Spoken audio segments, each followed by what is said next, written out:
Hello everyone and good evening. My name's Don Arleth and welcome to our main edition of World News Tonight here on TVP World. Today, Donald Tusk criticized Germany for tightening controls on the land border with Poland. The Polish Prime Minister called for urgent consultations with other affected countries. Poland has its own border challenges in the east and needs European unity rather than unilateral measures to address the migrant problem being forced by Russia and Belarus. We'll have more on that in just a moment, but first up, let's take a look at tonight's headlines. Annual diplomatic conference kicks off in Warsaw. Ukraine targets Moscow in biggest drone attack yet.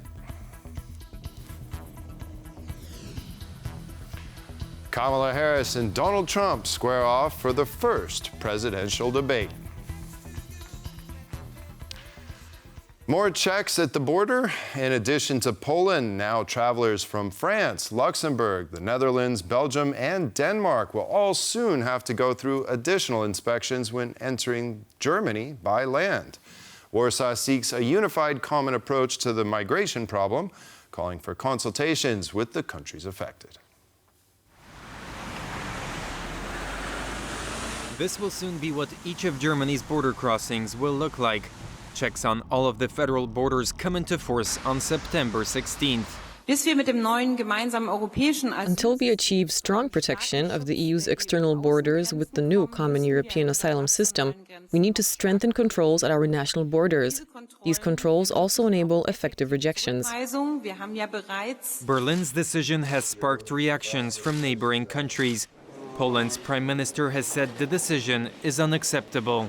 We will approach other states affected by Berlin's decision and ask for immediate talks. I hope that joint pressure in the spirit of the European Union will lead to a correction of German thinking on illegal immigration.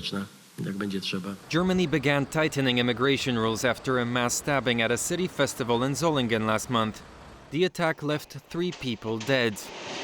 Now, putting controls on the borders right now, it's just it's a cover-up for Mr. Scholz ahead of elections in Brandenburg. So Tusk is right to call on explanations because it affects business, it affects tourism, it affects pretty much almost everybody. Since 2023, Germany's eastern and southern borders have been covered by regular checks. The ones soon to be installed on the remaining borders are set to last for 6 months. Temporary controls within the Schengen area tend to be extended. Border security controls on Austria-Germany borders, which are introduced in 2015 and are still ongoing. Support for Olaf Scholz's traffic light coalition is falling. Introducing measures originally proposed by the far-right AfD party may seem like a way to stop voters from turning away. Even if some supposedly anti-immigration border security policies are copied by mainstream parties, they will still be much less convincing to voters who have this more paranoid, fearful view of demographic changes than the original offered by parties like AfD. Germans will choose a new parliament next year. The conservative Christian Democrats are leading in the polls, with the far right coming in second place. Russia is the #1 security threat in our region, says Finnish President Alexander Stubb. His words come as the annual diplomatic conference kicks off here in Warsaw. The 2024 Ambassadorial Conference has kicked off here in Warsaw, and this year's honorable guest was the President of Finland, Alexander Stubb. The main topic of the meeting was the common challenges for Poland and Finland. Minister Sikorski highlighted the strategic significance of the Baltic Sea to Moscow and the presence of Russian nuclear warheads in Kaliningrad. He emphasized that Poland and Finland play a crucial role in securing the Baltic region, which is currently being destabilized by Russia. Unfortunately, once again, our region has become a playfield for geopolitical jostling, with one actor not playing by the rules. Alexander Stubb spoke about attacks on the region's critical infrastructure and that they are expected to increase. In an interview for TVP World on the sidelines of the meeting, the president of Finland touched on the threat posed by Russia. The Baltic states and Poland got it right. They always warned us about Russia. This year, Polish Prime Minister Donald Tusk also addressed those in attendance in Warsaw. Poland is the most reliable partner and authority in the EU when it comes to determining European policy towards Ukraine. When it comes to this policy, the strategy towards Ukraine, I am sure that Europe will not make any decision on this issue without the authorization of Poland. The annual ambassadorial conference is a chance to get together those who work in Poland's diplomatic corps as well as those who would like to start a career in this field. It's also a chance to speak about what has been done and what still has to be done for the future.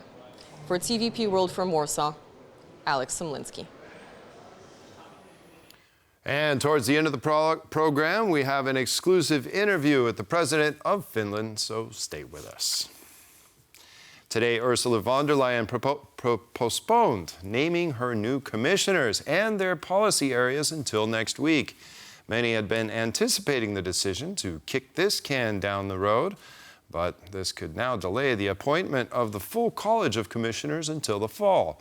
Our correspondent in Brussels, Sasha Farbach, has more. Now, Wednesday morning, that was on many people's calendars here in Brussels and across the European Union. That was when Ursula von der Leyen was supposed to make her journey here into the European Parliament, discuss with MEPs about her choice. It was 26 commissioners, those powerful portfolios that will head the executive for those next 5 years. But to many and to much disappointment, we will have to wait a little bit longer due to a last-minute change by Slovenia for a different candidate, in fact, replacing the male candidate. That was only made on a decision on Monday. Now what we're hearing here and in the higher echelons of various power corridors here, that it is something that needs to be followed. The Slovenian parliament needs to greenlight this decision. This commission needs to be on board. The parliament needs to hear and vote on this. This will be Marta Kos, who is a former diplomat, and that is due to happen likely on Friday this week. Moving this whole process further down the road, that means on Tuesday next week, Ursula von der Leyen will once again move herself to Parliament and then actually tell us and tell the world who those nominees are. But at that point, it is not a done deal. That's when the real work, so to speak, begins, as we then start to look at hearings, that MEPs will be grilling those candidates and their portfolios. There's already rumors that at least 2 or 3 are not going to make it, although we'll have to wait and see who that will be. So looking at this commission and these new commissioners only really being finally set up anywhere between the mid of November to potentially early December, so delaying this whole process even further. Now, whatever it may be, it does give Ursula von der Leyen a few more days to make a few more adjustments if she wants to, but it also means that everyone now will be rushing to Strasbourg to see who those commissioners will be and what portfolios they will have. That's Sasha Farbach for TVP World in Brussels. And now we move to the east. Deep into the east, Ukraine targeted Moscow in the early hours of Tuesday morning in its biggest attack on the Russian capital since the war began. Now joining us live from Kyiv, the Ukrainian capital, for more is our correspondent, Oz Chatterjee. Good evening, Oz. What more do we know about these attacks? Good evening. Yeah, it's the largest attack on Moscow. There was a slightly larger attack on Russia itself earlier on in September. On the first, they sent 158 drones. Today, 144 drones sent by Ukraine towards Russia, with 20 of those targeting Moscow. Now, Moscow claims they've shot them all down. However, there is a civilian casualty reported in the Romanskoye district of Moscow. Reportedly, one 46-year-old civilian woman died. So, we don't know much beyond what the targets were in Russia. Beyond that, Russians aren't forthcoming normally with military targets. This claim that they've hit a civilian building is borne out by the evidence, as you've seen on your screen. It does appear that a Ukrainian drone hit a residential building yesterday, in the early hours of this morning, overnight. Now, it should be said that Russia also launched a wave of drones at Ukraine today, with 46 of those drones, 38 of those being intercepted by the Ukrainian Air Force. So a busy trade of drones overnight by Russia and Ukraine with this large one. However, it should be said this caused significant disruption with 3 major airports in Moscow closed for at least 6 hours, flights having to be diverted. Now, it should be said, of course, that since the full-scale invasion began, Ukraine has had no airports open. So the idea that this will be bringing the war home to Russia is something that Zelensky's been insisting on for quite a few weeks now. Has been consistent messaging. These kinds of impacts on the Russian economy, on Russian society, are the goal, effectively, of these attacks, not just to disrupt infrastructure, oil infrastructure, but to cause a disruption in everyday routine life, like the Ukrainians have been experiencing here since the full-scale invasion began in February 2022. So the largest drone attack of the war, Ukraine's largest drone attack of the war on Moscow so far, but this looks like it really is just the beginning of Ukraine's planned drone warfare against Russia as the war enters its 3rd year. Yeah, and it seems like a wake-up call for the people of Moscow that the war is not that far from home. Oz Chatterjee reporting for us from Kyiv. Thank you very much. U.S. Secretary of State Antony Blinken met with British Foreign Minister David Lammy in London earlier today. The two announced a joint trip to Kyiv and addressed Iran's growing influence in the Middle East, as well as Tehran's support for Russia in the war with Ukraine. Our correspondent in London, Claudia Chervinska, now joins us to tell us about the details. Hello, Claudia. So what is the biggest takeaways from this meeting between the two top diplomats, in your opinion? So as we're looking at the meeting, which took place in the building which you can see behind me today, between Mr. Blinken and Mr. Lamy, some of the most pressing international issues were on agenda, including the war in Ukraine, the war in Gaza, as well as you mentioned, increasing cooperation between Iran and Russia. One of the biggest announcements is the meeting, the program meeting and a trip which is supposed to take place of the two diplomats this week to Kyiv. And as we heard from Mr. Lamy, this is, I quote, first joint visit of this kind in a decade. And as both diplomats stressed, it comes at a very critical moment for Ukraine in its fight against Russia. We know that this visit is supposed to take place on the week when British Prime Minister Keir Starmer is supposed to make his way to Washington, D.C. to visit the White House and talk about these issues in more detail this coming Friday.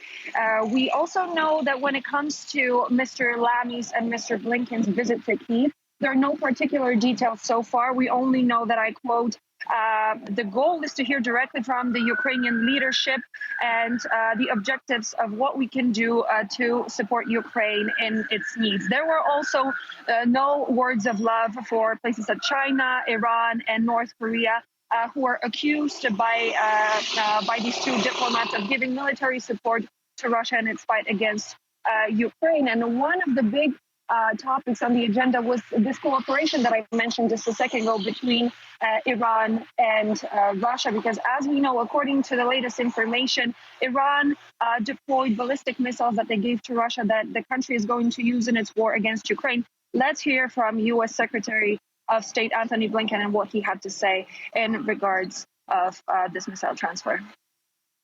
This development and the growing cooperation between Russia and Iran threatens European security and demonstrates how Iran's destabilizing influence reaches far beyond the Middle East.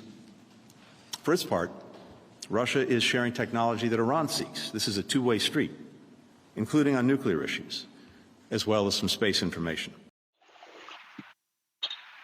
So this cooperation between Iran and Russia is not just a one-way street. We know that Iran is supporting Russia in terms of the military, but Russia is going to share technological information, especially when it comes to nuclear power. There is also another announcement that was made by Mr. Blinken. Let's hear what he had to say in regards to Iran.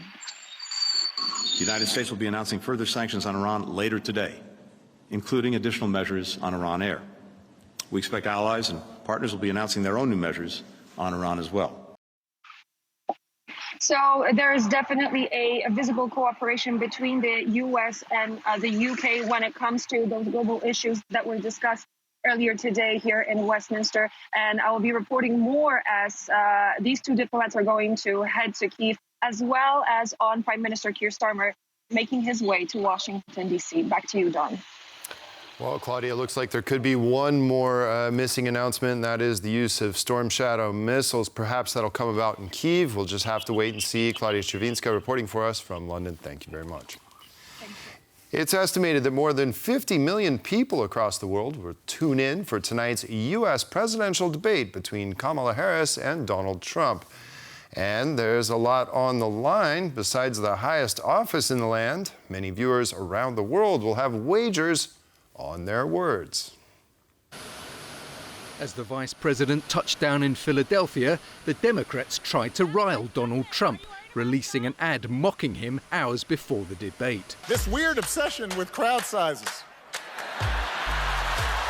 It will be Kamala Harris's first face-to-face meeting with Trump. More than 50 million are expected to watch. And millions of dollars have been waged on what those viewers will see and hear. In Poland, odds have been offered on the big showdown too. The first question, will Trump and Harris shake hands? The odds are against it. I wouldn't bet on them because I think that these two people are opposite, their opinions are opposite to each other. Refusing a handshake, for example, by Trump may not go with some kind of electoral punishment. I think that it might be even cheered by some electorate, especially MAGA people. Will Trump call Harris a communist? The odds suggest he's more likely to than not. I'm pretty sure Trump will do this because he can do anything else except of saying some rude stuff. I do believe that this kind of nickname is part of a communication strategy calculated for polarization and escalation. That's also kind of Trump's signature play to mock the opponent. Will Harris call Trump a sex offender? The odds here are against it. I don't think so. She's just too polite to do it. I hope so. Trump, of course, he has some issues with the law, but politically speaking, it is all about heating up the atmosphere and trying to fit the feelings of the electorate. Will Poland come up in the debate? This appears more likely than not.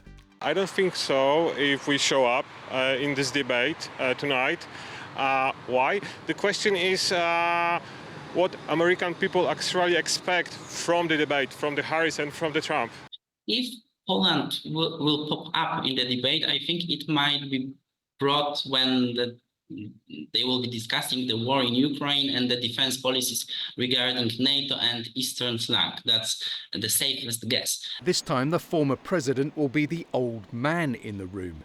Whether he'll keep on track and match the vice president's prosecutorial prowess remains to be seen. Now, one of the biggest unintended consequences of Vladimir Putin's decision to invade Ukraine was the expansion of NATO to include Finland and later Sweden. Today, our chief political correspondent, Aaron Dahmen, sat down with the president of Finland, Alexander Stubb, to discuss Vladimir Putin, the prospects for peace, and the one country which could pressure Russia to end the war.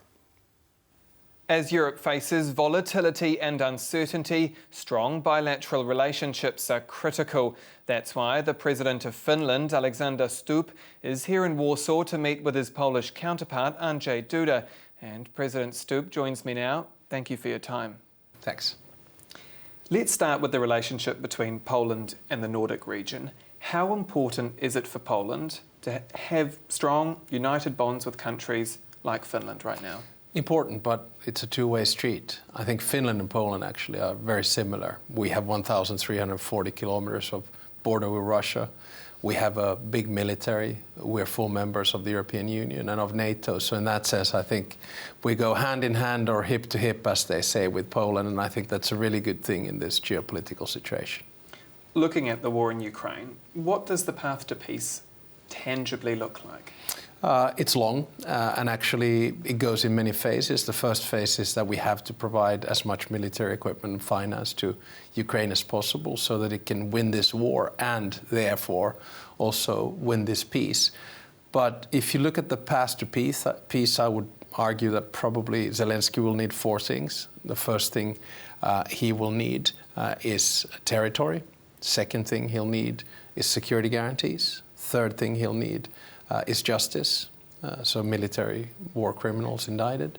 And then fourth, he'll need reconstruction. But we're not there yet, but at least we're talking about peace. And if you don't talk about peace, you cannot achieve it. Is there more that Europe can be doing to get to that peace solution? Well, I mean, there's always a sense that we are one step behind. So in that sense, yes, we can do more.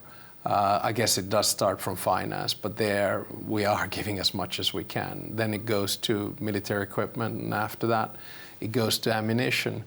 We should certainly not have any restrictions on what Ukraine can do. I mean, some of our allies still limit the usage of weapons into Russian territory, and I don't think that's smart at all. Finland has no limits of what Ukraine can do as long as it does it for self-defense and within the framework of international relations. Chancellor Olaf Scholz this week has suggested Ukraine and Russia get to the same negotiating table. Do you feel like Vladimir Putin will stop? Is peace possible with him? It's difficult. I think he has to be forced to peace, and he has to lose this peace. I guess peace and peace negotiations are always a question of timing, when, where and how.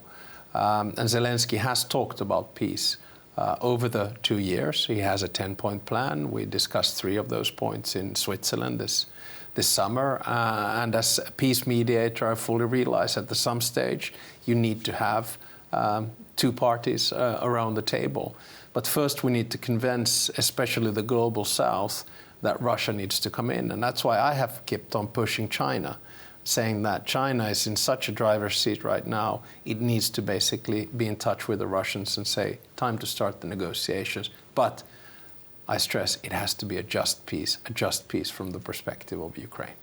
Talk me through that relationship with China. In May, you met with Xi Jinping, a member of the political bureau of the Communist Party of China.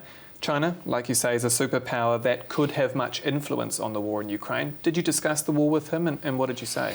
We did, and I keep on saying it, both privately and publicly. 1 phone call. I know there's a little bit of exaggeration there, but nevertheless, from Xi Jinping to Vladimir Putin saying that it is time to negotiate, I think that would do it. Then you have to discuss on what terms. And here it's very important for the global South to understand that this sets a precedent. If the peace is not just, then similar situations can happen around the world. And I think it would be in the interest of China to help to end this war as well. And I do think that in the beginning of the war, China was sitting on the fence, but now it is providing Russia with too much help, especially finance or dual goods. So if at one stage I have a chance to discuss with President Xi Jinping again, I will make it clear that it is time to act. The readout from that meeting from China notes that you spoke highly of, and I quote, China's contributions to promoting global peace, stability and prosperity. China has widely been reported to be supplying arms equipment to Russia. How can China contribute to global peace as it currently stands? This is the thing. I mean, if you talk about Confucius, if you talk about harmony, if you talk about peace and peaceful coexistence, you have to put your money where your mouth is. So it's not enough just to talk, and that's why we need a little bit more action from China. We should also see this probably in the context of a bigger strategic big power sort of tension between the United States and China. So if the two of them can start talking in the direction of achieving peace, I think then we're doing well.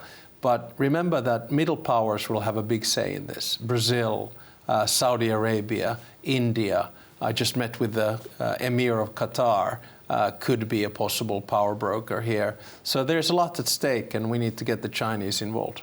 So do you highly regard China's contributions to promoting global peace, stability, prosperity, or is it the potential to do those things? Probably the potential. You were referring to a Chinese readout Correct. of the meeting, not to my readout. So you would dispute that readout just a little bit? Well, put it this way, China has a tendency to explain it in their own way, and they have all the right to do that. But I just think the fact that we're talking about peace in and of itself is important. A lot is at stake here. It's very important that Russia pays a high price for this peace at the end of the day. So to be very clear, you believe China has the potential to play a really significant role in global peace? I really do. And that's why I think we need to also put pressure on China to do this. Because this is a peace which cannot be forged only coming from the West. We have to remember that when we had the peace summit that Zelensky organized in Switzerland, we had about 60 heads of state and government, 80 countries represented. And we have about 200 countries in the world. This means that a lot of countries are not on the peace path yet. The more pressure we put on that, the better. Having said that, I do think that peace has to come on Ukrainian terms. You've previously admitted to getting it wrong on Russia, believing it could become a European democracy. Are we at risk of making the same mistake with China? No, I mean, I don't think anyone is expecting China to become a European democracy, if that's what you're asking. But as a democracy that is able to... Yeah, I think we're very far away from that, to be honest. And then you have to come to the question of, okay, how do you contain big power competition? For me, the best place to do that is actually international institutions like the UN. And therefore, I call upon the UN to reform, and I will do that at the end of September at the General Assembly of the United Nations in New York as well. So the starting point is the containment between the United States and China, and then we'll see how things pan out after that. But I have no illusions China is not going to become a liberal democracy anytime soon.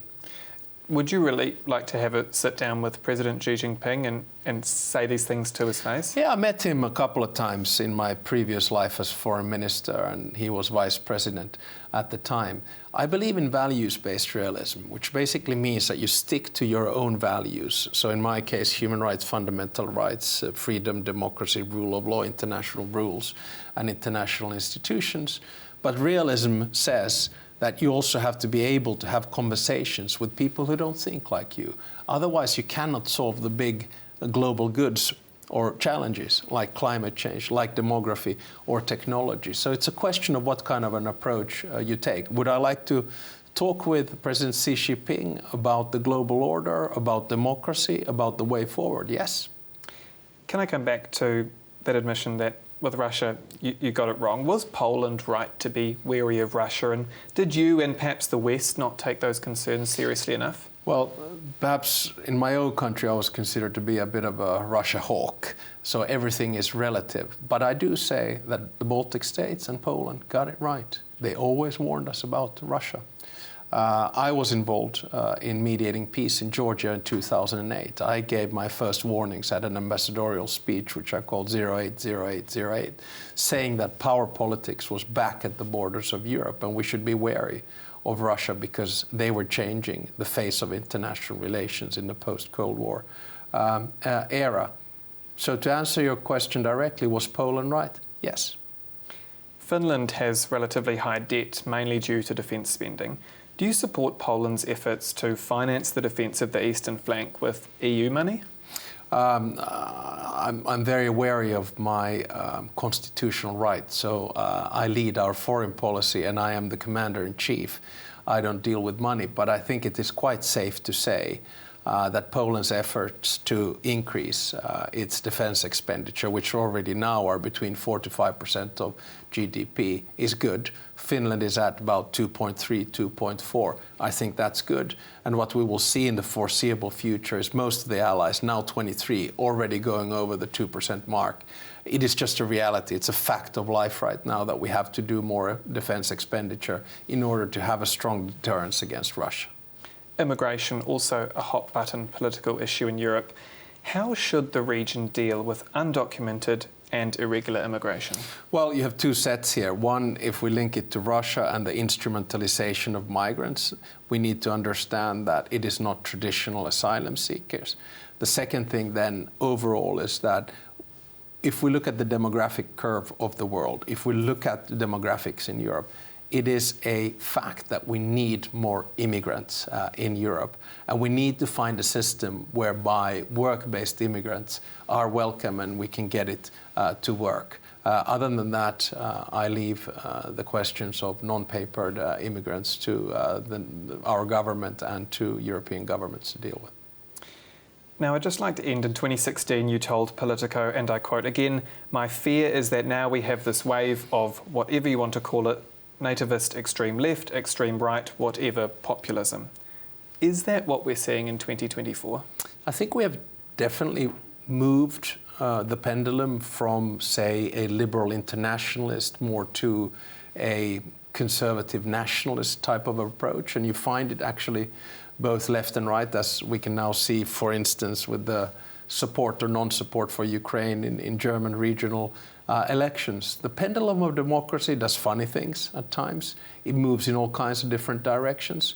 And I think the root cause of it is that us who believe in a more international global world haven't been able to explain the benefits of what globalization is. And it's very easy with today's information and technology to tap into the fears of people, whether it's about their jobs, whether it's about their identity. So I think we do need to do a change in terminology and in political discourse. Otherwise, we lose this battle. President Stubb, thank you so much for your time. Thanks for having me. And that's our exclusive interview with the President of Finland, Alexander Stubb. Do stay with us here on TVP World. I'm Aaron Darman. Thanks for watching. And that concludes this edition of World News Tonight. Thank you all for watching. Have a wonderful evening, and we'll see you next time. Good night.